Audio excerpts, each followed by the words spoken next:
Strong emotions, reactions to this role of care partnering or caregiving or whatever you want to call it in that moment of feeling guilty, overwhelmed, angry, lonely, feeling conflicted, wondering about spiritual. Where am I with this? Experiences of that and thoughts about it. So, Regina, let's start with you on this one. Sure. Yeah. I will start with guilt out of the Long distance emotions that caregiving. Yeah, long distance caregiving is often one. That's a good one, a good matchup. And I think it's super common for people who can't be close to the action Yes. to feel that way. Yeah. Absolutely. Yeah. So I was raised by my grandparents, right? And so the relationship dynamics of my grandmother was more like my mom. And I lived long distance, right? And I live long distance, but I also have school age children. Ooh. And so I was able to talk to her on the phone a lot, but I couldn't go home and see her as often Yeah. as she wanted me Ouch. to And see she let you her. knew that. Oh, for sure. Yeah. Oh, for sure. And so, Did she know how to play the grandma card? oh yeah, absolutely. Well, you know how many hours I spent with you. Yes. You know, I know you're busy. But Yes. Oh I yeah. know you have kids, but yeah, did that change as her dementia progressed, where she was less aware you had kids and you had other responsibilities, and she laid it on a little heavier or harder? Yes. Oh yeah, absolutely. And towards the end, it was like you don't care about me anymore. You don't even come to see me. Ow. Yeah, yeah, and it was difficult because it wasn't that. And she was right. I didn't come to see her as often She was accurate. as I wanted to Either. Yeah. But I still had a family here. How did you react? So, okay, now, so she says, you don't even care about me anymore. How did you respond, or did you find you reacted to that? Did she suck you into Sometimes it depends on my mood too. I'm human too, so For sure. You know, there were times where I was like, oh, you know, Mom, that's not true. I love you It is dearly. too I just true. can't. Right, exactly, all of that. And then there were times that my guilt led to anger because it was almost like, I have these kids here. Earlier on, before I knew what I knew. Before you knew well enough that she couldn't hold on to that information, that perspective, when she Absolutely. was feeling that loss of relationship with you. Yeah. Because, I mean, truly, she was saying how much she missed you. Yes, absolutely. And you got it. Yeah. And I miss you too. I just have these other things. Yes. And I'm figuring that out. So where are you now? I mean, she's passed. Yes. It's gone. Where are you? Have you forgiven yourself? And have you Oh moved on yeah. that Oh way? yeah, for sure. I definitely forgave myself. And then, in addition to the And forgive her? oh yeah, for sure. And for sure. I forgave her before I forgave myself. Yeah, that's not unusual. Yeah, Yeah. You're more able to let go of the dementia. That was the dementia. You got that. Yes. But letting go of, I should have done more. What else What else have could done? I? What else? I woulda, coulda, shoulda. Yes, absolutely. And you finally are done with it. I am. Good, I am. good. But the loss of intimacy, because while I was dealing with guilt from her words and making me feel bad about not being able to go, once she was declining, our relationship changed because the woman who I called when I needed support and advice, she didn't have the capacity. No, she wasn't there for you. And that was a real loss because you had kids and you could use some of that and it was just not available. For sure. And she had been your mom. Oh my. Oh, see, this is why we gotta have some things around in moments like this. I mean, you never know when they're gonna hit you. You think you've got it. You got it all under control and you realize that loss, that not able to, that missing piece for you, it still has that power. Yes. To touch, to hit. And that may never go away. Right. Because it really was a missing piece. And you felt it very deeply, more than any of the other. Right. So the spiritual piece, how does that help? How does that get you through some of that other work? Yeah. And so the foundation of my spirituality and my sense of belonging came from her. Right? And so I was able to lean into that to get through the rest of it. So the intimacy was the spiritual connection, For sure. even when she couldn't give you the informational Right. connection, Yes. that personal connection.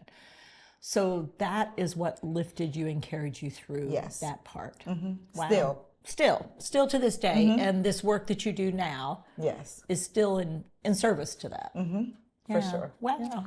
Thanks job. for making that connection. Good job. Good job. Good job. All right, Royden. So your emotions, some of the rough ones for you, some of the most intense emotions for you. Yeah, I would have to say the loneliness is part of it. Loneliness. Loneliness. With Martha was a life partner. Yeah. And you choose your spouse, you don't choose your parents. Yeah. And so to lose that, it's been hard. And we talked about intimacy, and somebody told me a definition of intimacy is into me see. So when I was intimate with Martha, I could share my whole life with her, emotional, intellectual, spiritual, social. You guys were like, We were, right. and when you move forward, you move forward with purpose together. Yeah. So for me, it's been important to find other people in my life that I could have an emotional connection with, but still have boundaries. Right. Sure. And it'll always be, it would never be the same. Right. It's just like, it would never be the same. So when Martha had her break, her major break, where she rejected you in a hard way, that rejection, when you had this. Yeah. Well, these things weren't funny at the time, but to be awakened at 4 a.m. out of a dead sleep with, I know you're having an affair, I know all about it, you've been cheating on me, it's like, what? What? Yeah. Well, she's just expressing a fear. Right. And I didn't realize that at the time, but that was like... I feel the change in intimacy. Yeah. We don't have it anymore. Yeah. So to have that sort of rejection and lack of trust, and be able to put it into perspective and realize this isn't Martha talking, this is the disease speaking through her. Yeah. So I would say just sort of be ready for that. Yeah, the surprise. Like be ready for that surprise. Yeah, and I've talked to other people, so that happened to me too. Yeah. So that wasn't my finest moment. Yeah. When I don't know why you couldn't have pulled it together at 4 a.m. when a surprise happens. As we laugh about it, but I mean, we have that expectation of ourselves. That wasn't my finest moment. It's like, how could it have been? Right. Yeah. It came truly out of the blue for you. It really was sideswiped. And it was like it spoke to the level of Martha's distress. Yeah. Right. And acknowledging and recognize that in hindsight's great. But in that moment, there's no way other than, are you crazy? What are you talking about? Right. Is the autumn, I mean, it doesn't make any sense. Yeah. Yeah, that was a tough one. Yeah. So loneliness, loss of intimacy, and then rejection is tough. Yeah. But in that rejection became a little bit of redemption because it gave you the space that allowed you to create the opportunity to see inside Martha. So I'm gonna reveal a little bit. Okay.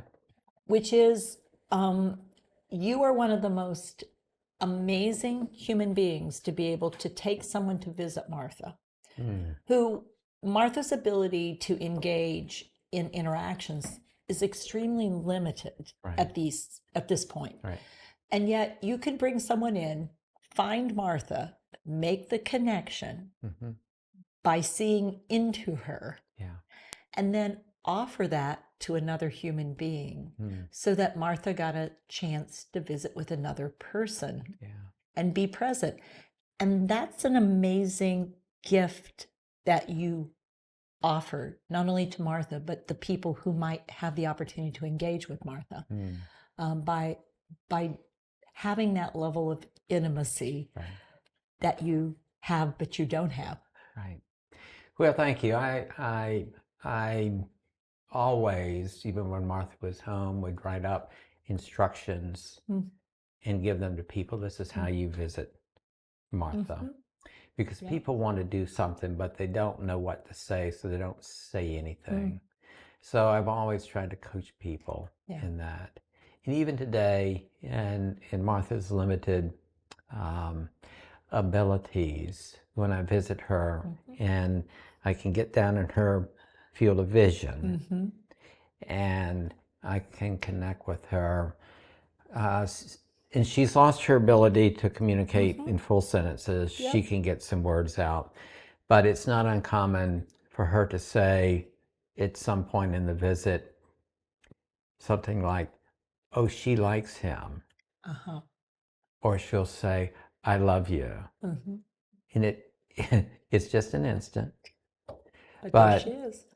yeah, so it's learning how to, slow down your pace, connect with her, and that's my job, is to make sure that she knows she's loved. Yeah. And there are some people that still will come visit Martha, and she knows she's loved. Yeah. So we have to deal with our sadness too. Yeah. That's different.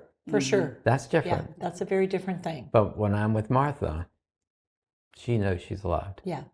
Yeah. And that's a vital piece of life. It is. Yeah. Yeah. All right, Carolyn. So conflicting emotions sometimes. Yeah, so how to be happy and also deal with the challenges, of a human being who I love very much that has dementia at the same time, right? And that can be hard, right? And so for me, I think what made it really hard is I kind of led two lives, right? So I had part of my life while my mom was living in her home, and I chose to go up. I made that choice to go up there and be with her 3 weeks out of the month. Yep. And then From Florida. To Rhode Island. To Rhode Island, Driving. leaving my family, which is a husband and a daughter who was college age, but still a daughter in Florida. Yep. Right? To be with my mom, and then come home for a week and just get all my happiness quotient, right? Like like being with Get your energy, other get your- people that I love, Yeah. and then go back. And I can't say that I wasn't happy up with my mom. I've always been very close to her, and I prepared for this. Right? Between my dad's experience and my mom's experience, I learned a lot. That's where I found PAC. That's when I made the decision of, if something goes that way with my mom, I'm going to be there for her. So I set up my life around that. Yeah. Right? But at the same time, there was just all of this kind of conflict going around. And should I be sad that I'm leaving my husband for 3 weeks out of the month? And are we going to be able to make it through this with our marriage when I'm here and I'm like kind of choosing my mom over my husband? And, so a lot of that back and forth. And that kind of led to a sense of overwhelm, right? Which is that other feeling, I think, emotion-wise, that I had in that. Throw into that COVID, right? Yeah. So in the middle of all of that, Yeah. COVID rears its ugly head. So prior to COVID, my siblings could at least come visit and be And so you could of some share support, the right? And I could experience get for 3 when weeks. COVID came, That was it. that was it. That sense of overwhelm actually kind of resolved when she moved to community. And part of that was because, of course, now I had a team. Right. There was also, though, a loss of feeling of a loss of control. I mean, decisions were getting made. Right. And now the scare of another shutdown, walking up to the door one day and them saying, "Oh, more COVID's in here," slamming the door, so there were all these surprises, right? But as things, played out, I think I was able to kind of contain this. I was able to get a hold of this. I was able to then spend more time being it more half and half, half up in Rhode Island, half in Florida, literally buying companions, right? My 2 dogs. So that I had people, that's the one thing that was constant, no matter where I was. I mean, I bought them a camper van. right? So they could travel with me wherever I went. It's a little extreme, but Yeah. but it's all, but it's not wrong. But it's not but I wrong. had my so that was my that was social your system, survival. and That that was your was my survival, and that that was was your my social system. therapy.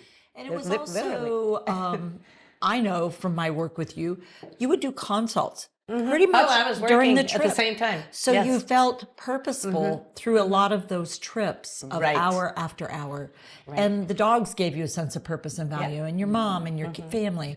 So I think whoever you are and however you are, when you're making this journey, finding the thing that gives you a sense of value and purpose, driving yourself past that point where the negative emotions rob you of life and moments of joy and rob you of the ability to find the purpose in the relationship. That's when it gets dangerous. Yeah. And I believe all of you have found your way back from that space of potential danger. I worry for individuals who don't have that support structure and don't find it or create it. And I think our conversation about these emotions are not to make people feel them, but realize they're very common emotions and to find what you need to bring yourself to the other side of it. And that is usually, I need help. Right. And once I find the help I need, whether it's internal or external, whether it's an animal or whether it's a human being or whether it's space and time and respite, it can help us get to that place that we really need to be, which is supporting life until life is complete. Not only the life of the person who's living with dementia, but those of us who are living within the world of dementia. So thanks for sharing some of the hard stuff so that people can choose a different journey.